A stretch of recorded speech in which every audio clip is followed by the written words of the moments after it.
السلام عليكم يا اخوان. اليوم ايش؟ اليوم المنتجات اليابانيه نزلت في الليدل، ونزل معاهم معجون الزنجبيل ومعجون عشبه الليمون وايضا معجون الفلفل الحار. تعالوا اوريكم. هذه يا اخوان المنتجات اليابانيه اللي نزلت في الليدل يا اخوان، وهذا معاهم الماتشا، وهذا معاهم سوشي متكامل، يعني عده مع مواد، كل شيء موجود داخل هذه العلبه.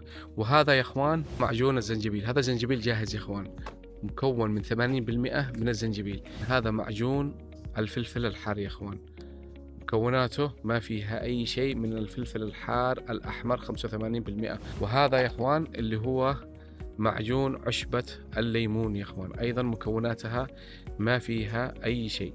أما هذا يا إخوان عندهم معجون شوربة ميسو، اللي بيصنعوا فيها شوربة ميسو، أكيد أنتم عارفينها، لكن مكوناته يا إخوان بيحتوي على كحول الإيثيل. فيا إخوان هذه الأصناف بيجي 120 جرام بيورو و39، وصحة وعافية على الجميع.